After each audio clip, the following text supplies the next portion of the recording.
We're going to look at the angle of elevation and depression. The angle of elevation is created by one part is a horizontal line and the other part is a line going up. And then angle of depression is part of a horizontal line with a line going down. David is standing at a distance of 28 feet from a tree. He observes from the ground that the angle of elevation to the top of the tree is 30 degrees. So we can make that into a triangle. If the angle of elevation is 30 degrees, remember it's made of a horizontal line and a line going up.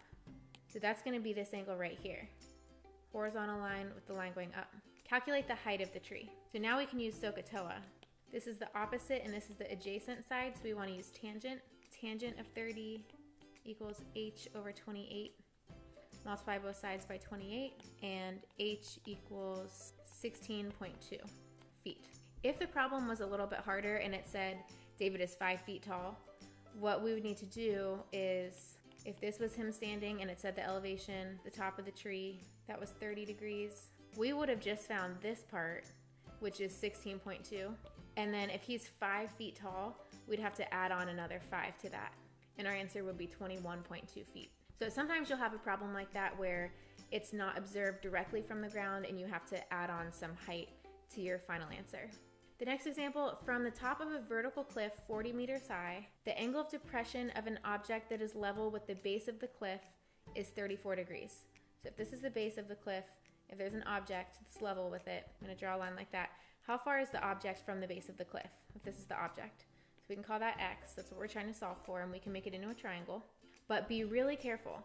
It's saying that the angle of depression is 34 degrees. Angle of depression is made with a horizontal line and a line going down. Here, we can't call this the angle of depression because there is a line going down, but it's not with a horizontal line. This is actually the angle of depression.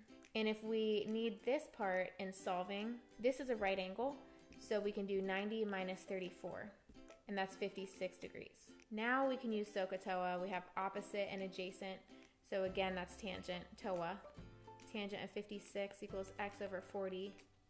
Multiply both sides by 40, and you get 59.3.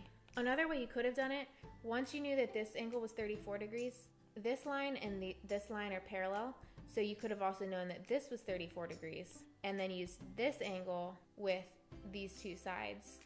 So in that case, we would have also used tangent. Tangent of 34 is opposite over adjacent. Opposite will be 40, adjacent will be x. Multiply both sides by x to get it out of the denominator. X tangent 34 equals 40, and x is being multiplied by tangent 34, so we want to divide by tangent 34, and we'll get the same thing.